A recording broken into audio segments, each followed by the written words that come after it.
Good morning students. हमारा जो 11th class का चैप्टर चल रहा है वो चल रहा है चुनाव और प्रतिनिधित्व। चुनाव और प्रतिनिधित्व के अंतर्गत हमने प्रीवियस वीडियो में चर्चा की थी चुनाव आयोग के जो प्रमुख कार्य होते हैं उनके बारे में।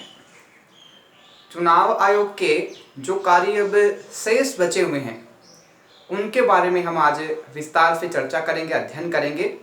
और इसके साथ ही हम आज चर्चा करेंगे सबसे अधिक वोटों के आधार पे विजय प्राप्त करना, और इसके साथ ही जो समानुपातिक प्रतिनिधित्व की जो प्रणाली है उसकी तुलना हमें सबसे अधिक वोट के विजय के आधार पर करेंगे। तो आज हम चर्चा करेंगे कल के जो अपने शेष बिंदु बचे हुए हैं, जो अपने चुनाव आयोग के कार्यों के, उनके बारे में चर्चा करेंगे सबसे पहले।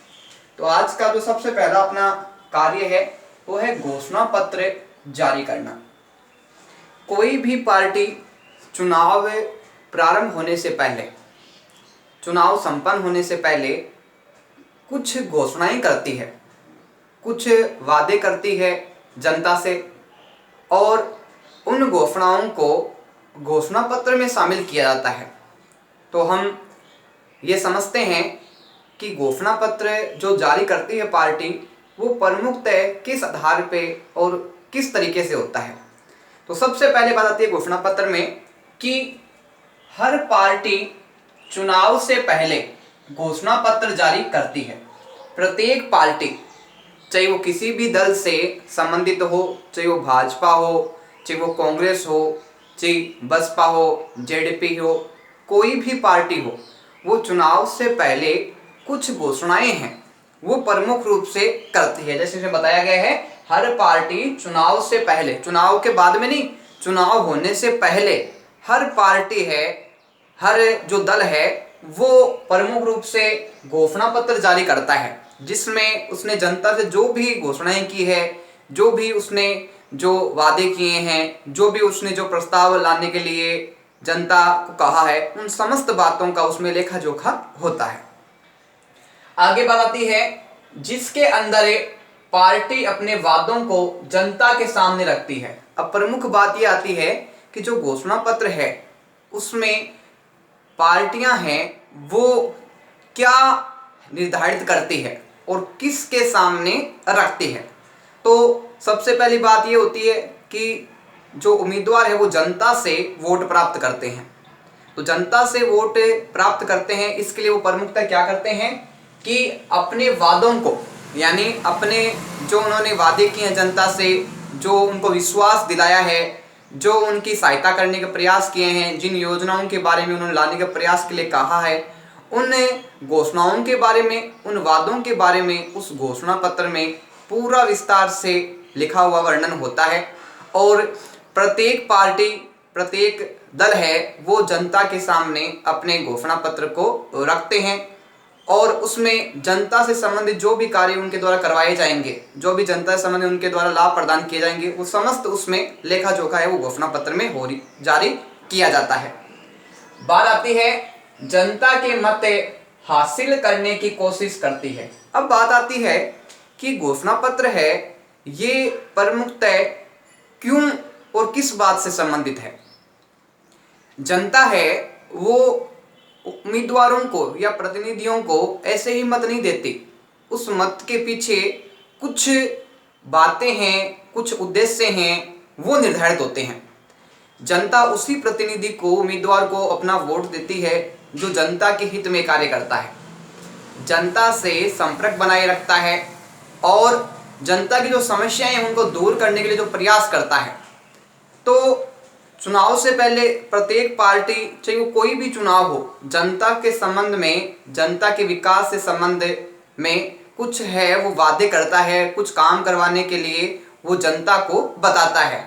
तो इसी आधार पे क्या है कि उस पार्टी को, उस उम्मीदवार को मत हासिल होते हैं। तो एक प्रकार से कहा जाए तो घोषणा पत्र जारी करने का जो प्रमुख लक्ष्य या उद्देश्य होता है वो होता है जनता के मतों को प्राप्त करना, क्योंकि जनता उसी के आधार पे उनकी तुलना दूसरे प्रतिनिधियों से करती है, उसके व्यक्तित्व की तुलना करती है, उसके गुणों की तुलना करती है और उसके आधार पे बाद में मतदान करती है। आगे बात आती है अन्य कार्य। चुनाव आयोग इन प्रमुख कार्यों के अलावा कुछ अन्य महत्वपूर्ण कार्य हैं उनको भी करता है, और ये अगर कहा जाए तो प्रमुख कार्यों के साथ साथ कुछ अन्य महत्वपूर्ण कार्य भी होते हैं। तो चर्चा करते हैं कि चुनाव आयोग के अन्य और महत्वपूर्ण कार्य कौन कौन से हैं। सबसे पहले बात आती है चुनाव आयोग बूथ का निर्माण करता है। इन समस्त कार्यों के अलावा जो चुनाव आयोग है वो बूथ का यानी चुनाव जहां पे मतदान डाले जाने हैं उन बूथ का निर्माण करता है, ताकि जनता है उनको चुनाव से पहले ही ये स्थान तय हो जाएगी, इस स्थान पे उनके वोट डाले जाएंगे और इतने इतने क्षेत्र को है वो इस क्षेत्र में जोड़ा गया है, ये पहले से निर्धारित कर दिया जाता है ताकि जनता के मध्य किसी प्रकार का संशय है या भ्रम है वो नहीं रहे, सब कुछ क्लियर पहले से हो जाए। इसके साथ ही बात आती है मतगणना करके परिणाम घोषणा करता है।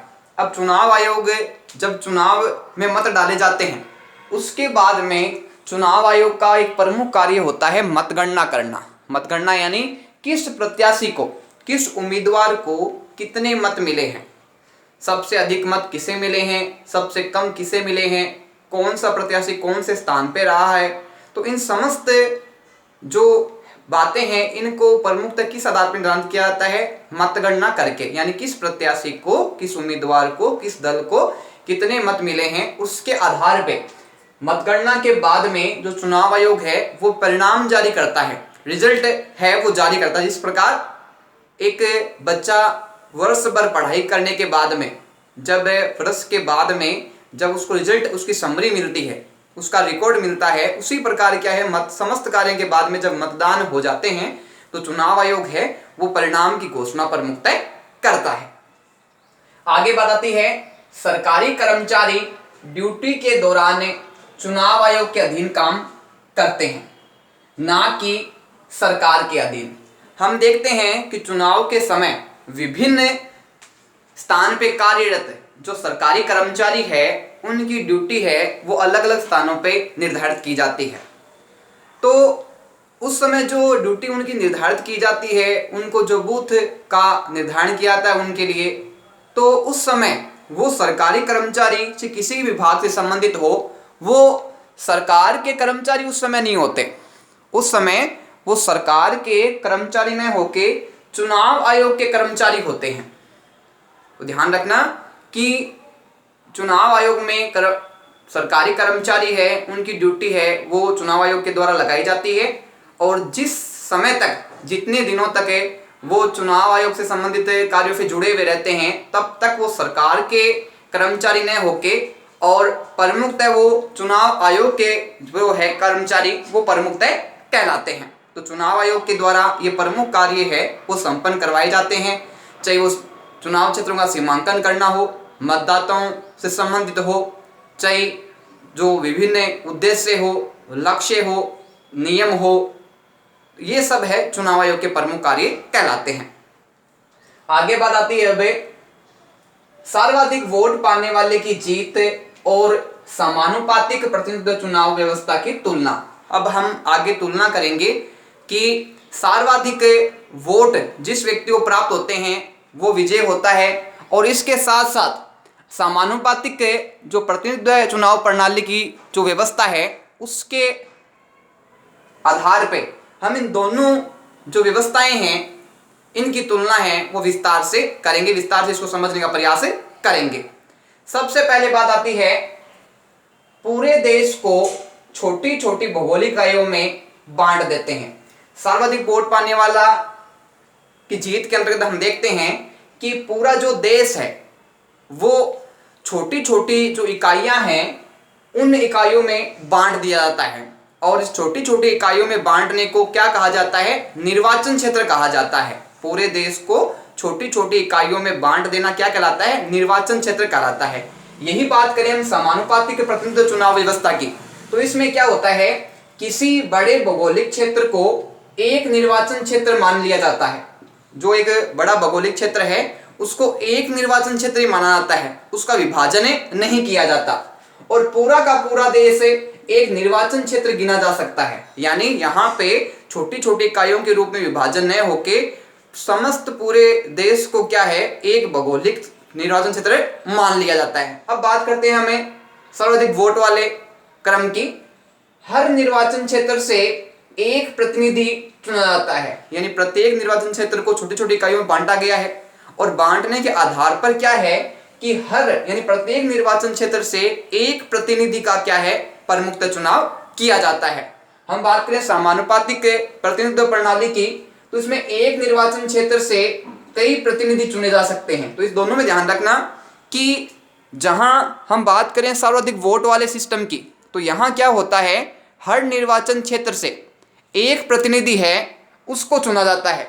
जबकि हम बात करें समानुपातिक प्रतिनिधित्व की, तो इसमें एक निर्वाचन क्षेत्र से कई प्रतिनिधि चुने जाते हैं। तो इसमें क्या था, एक निर्वाचन क्षेत्र से एक प्रतिनिधि चुना जाएगा, जबकि समानुपातिक जो प्रतिनिधित्व चुनाव व्यवस्था है, इसमें एक निर्वाचन क्षेत्र से क्या है कि कई प्रतिनिधि है वो चुने जा सकते हैं। आगे बात आती है इसमें सर्वाधिक वोट वाले में, मतदाता प्रत्याशी को वोट देता है। मतदाता है जो निर्वाचन पत्रावली में जो इनका नाम दर्ज है वो प्रत्याशी को वोट देते हैं, यानी जो प्रत्याशी है जो चुनाव में खड़ा हुआ है उस प्रत्याशी को वोट देते हैं। जबकि हम बात करें समानुपातिक प्रतिनिधित्व प्रणाली की, तो इसमें हम देखने को मिलता है कि मतदाता पार्टी को वोट देता है। तो दोनों बातों में ध्यान रखना कि सर्वाधिक वोट वाले में तो क्या होता है, मतदाता किसको वोट दे रहा है, जो प्रत्याशी जो उम्मीदवार खड़ा हुआ है चुनाव में उसको वोट दे रहा है।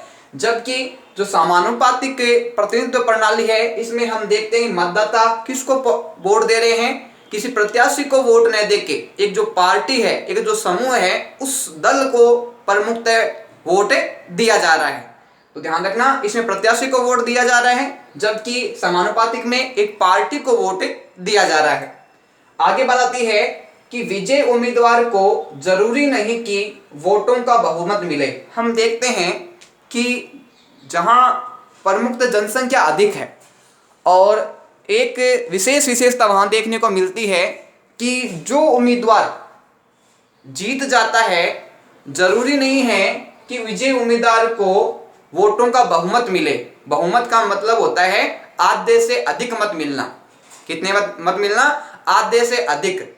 मान लीजिए हम 100 के उदाहरण के रूप में समझते हैं, तो जरूरी नहीं है कि जो उम्मीदवार विजय हुआ है, जिसने जीत प्राप्त की है, उसको 51 मत मिले, यानी जिसको 51 से कम मत मिले हैं वो भी क्या है, विजय उम्मीदवार माना जा सकता है। जबकि बात करें हमें समानुपातिक प्रतिनिधित्व चुनाव प्रणाली की, तो इसमें क्या है, विजय उम्मीदवार को वोटों का बहुमत हासिल होता है। यानी समानुपातिक में हम देखते हैं कि प्रत्याशी को बहुमत मिलना आवश्यक है और जिसको बहुमत मिलता है वही उम्मीदवार क्या है कि विजय घोषित कहलाता है। तो ये दोनों में उम्मीदवारों में प्रमुख रूप से अंतर देखने को मिलता है। सर्वाधिक वोट वाले में बहुमत मिलना कोई जरूरी नहीं है, जबकि समानुपातिक प्रतिनिधित्व में बहुमत मिलना प्रमुखता आवश्यक माना गया है।